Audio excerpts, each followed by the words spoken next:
Olá, alunos da nona série do Ensino Fundamental, tudo bem com você? Essa é a parte 2, aula 3, artigo de divulgação científica, a estrutura composicional, parte 1. Lembrando, deixe seu like e se inscreva no canal. Para saber mais, o artigo de divulgação científica tem por propósito comunicativo explicar assuntos diversos e divulgar ciências à população. Como não é destinado para especialista na área, a linguagem do texto deve ser clara e objetiva, evitando-se termos técnicos. Há uma questão ética muito importante nos artigos de divulgação científica. É preciso verificar a natureza das informações para não divulgar informações que podem comprometer o trabalho científico. O artigo de divulgação científica é escrito geralmente de forma impessoal, ou seja, o iniciador procura manter-se distante do conteúdo abordado. Isso é observado pelo uso de verbo na terceira pessoa. Ele é veiculado na mídia, impressa ou digital, para popularizar a ciência. O artigo de divulgação científica pode apresentar a seguinte estrutura composicional: 1. Introdução, ideia principal, afirmação ou conceito. É possível também apresentar um problema ou um questionamento que serão o pontapé inicial para o desenvolvimento do texto. 2. Desenvolvimento, apresentação de provas, exemplos, comparações, relações de efeito e causa, resultados de experiências, dados estatísticos, fala de especialista no assunto. 3. Conclusão, apresentação da ideia que sintetiza a discussão e o fechamento do texto, geralmente com a resposta para o problema ou questionamento apresentado. Por que os anfíbios estão desaparecendo?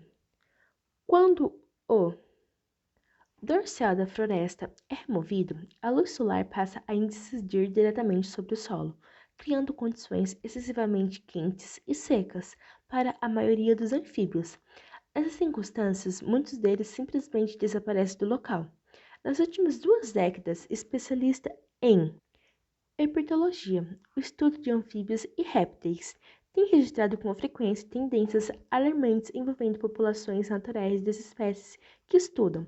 Muitas populações locais de rãs, sapos e pererecas, por exemplo, declinaram acentualmente de tamanho, enquanto outras simplesmente desaparecem.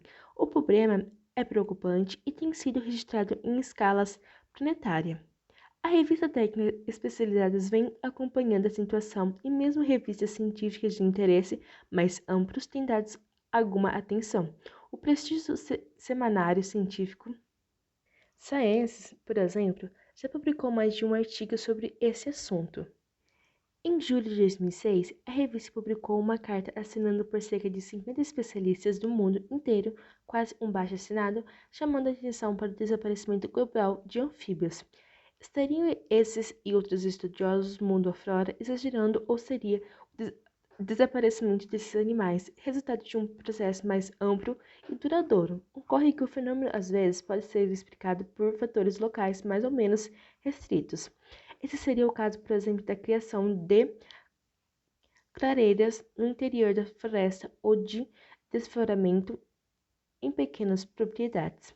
Quando o dorsal da floresta é removido, a luz solar passa a incidir diretamente sobre o solo, criando condições excessivamente quentes e secas para a maioria dos anfíbios. Nessas circunstâncias, muitos deles simplesmente desaparecem do local.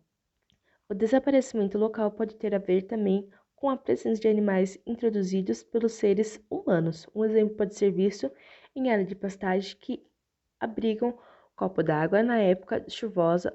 O gado bebe em lagoas que são utilizadas também pelos anfíbios como sítios reprodutivos. Na seca, à medida que o nível das lagoas diminui, surge uma faixa de lama que é pisoteada pelos gados em busca de água.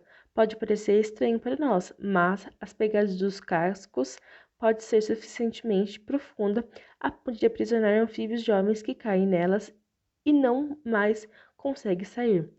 O lado mais intrigante dessa questão, no entanto, envolve o desaparecimento de anfíbios que vivem em lugares remotos e poucos habitados, sem sinais evidentes de deterioração ambiental provocada por fatores locais. Nesses casos, a extensão global do problema sugere que deveríamos buscar explicações igualmente globais.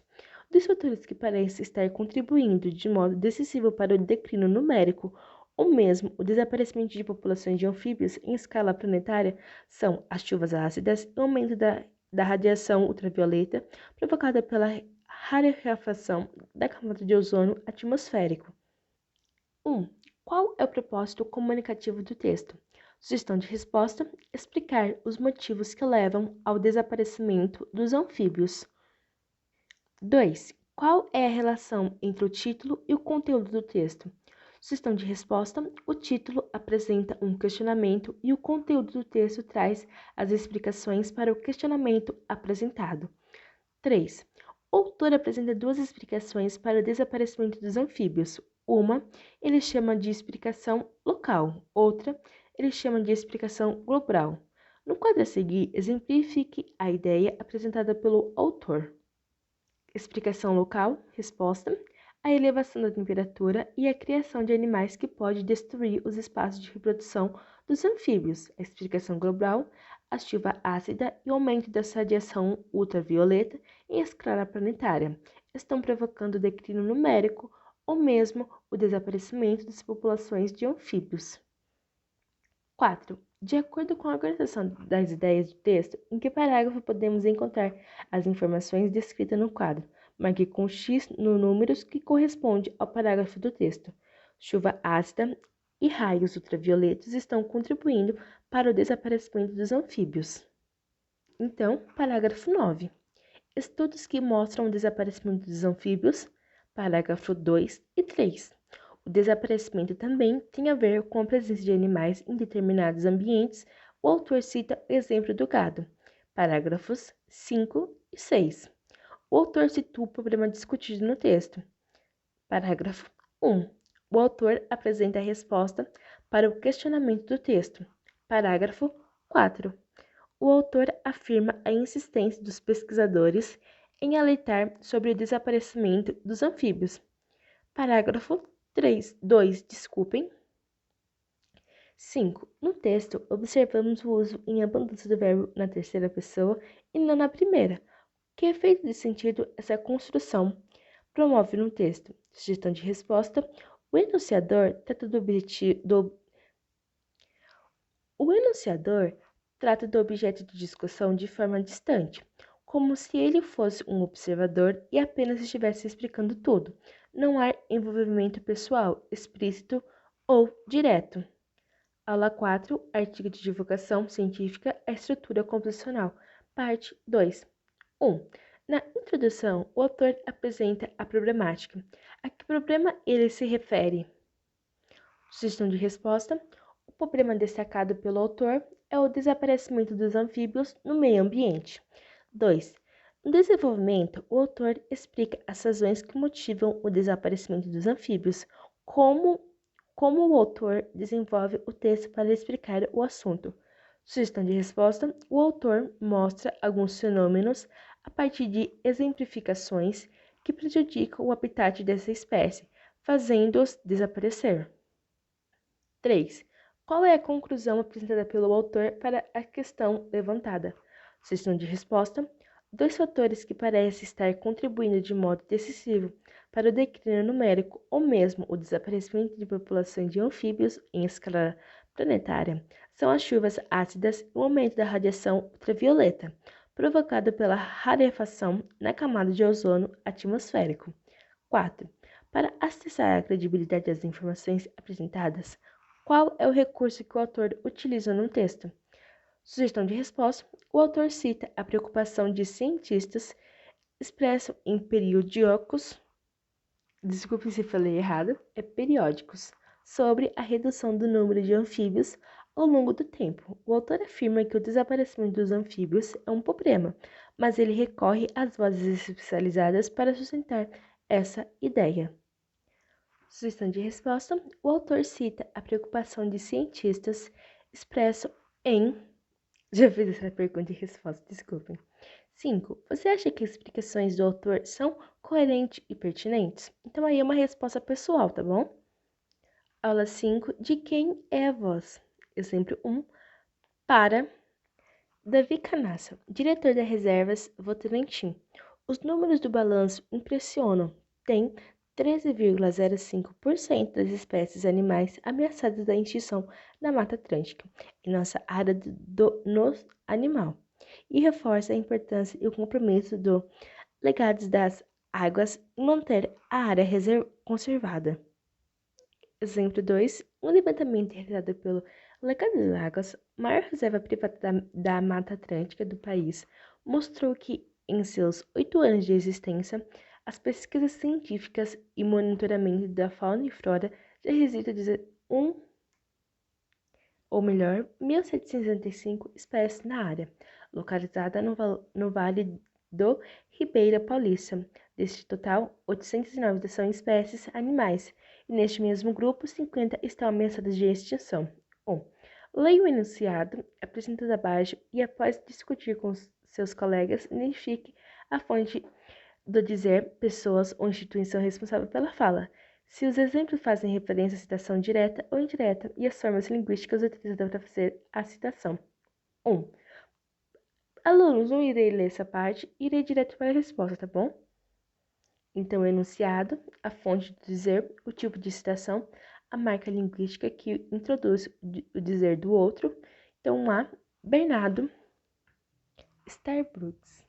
Tipo de citação direta, marca linguística que introduz o dizer do outro, disse, verbo dizer. Pesquisadora do Jardim Botânico, tipo de citação indireta, destaca que, pesquisadora, aqui, tem 2 citações, uma direta e outra indireta. Lamenta relatar que, dizer de Rafaela, citação indireta, explica que, União Internacional para a Conservação da Natureza.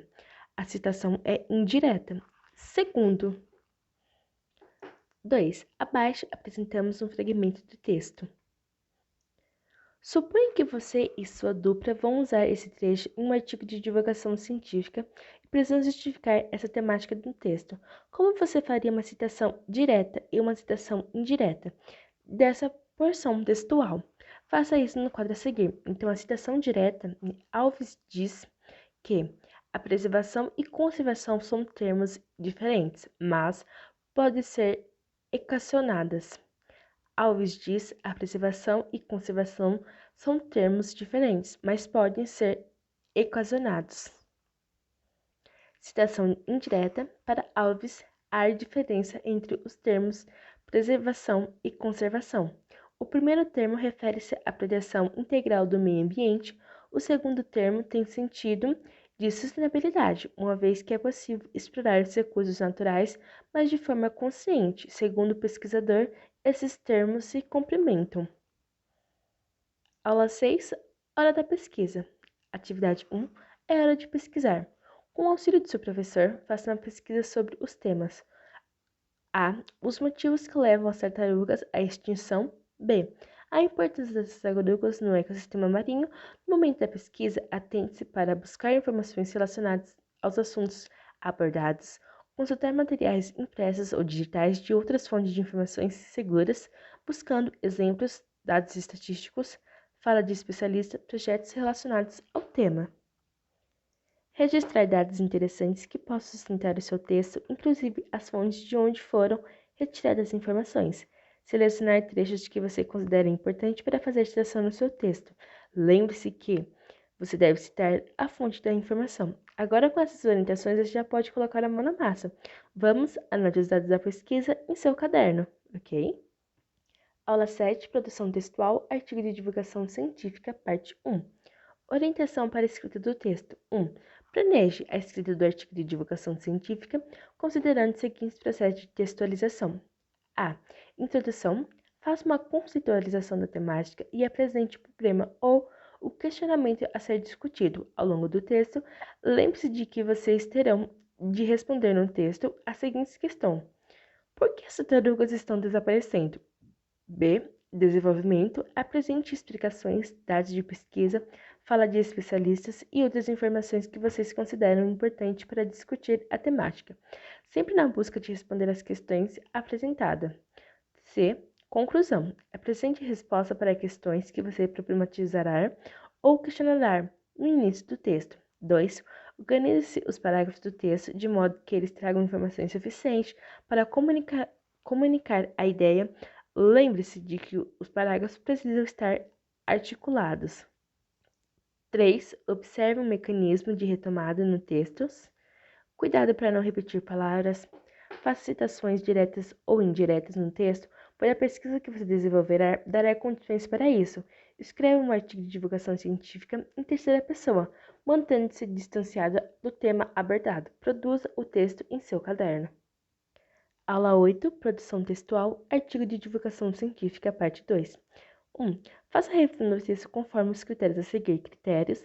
Atende ao propósito comunicativo? Sim, mais ou menos, ou não. Apresenta problematização ou pergunta para direcionar a discussão do texto. Os conteúdos são coerentes para a abordagem do tema. Apresenta exemplos que ilustram a explicação. Apresenta vozes de outros a partir de citações para atentar ou validar as informações apresentadas no texto.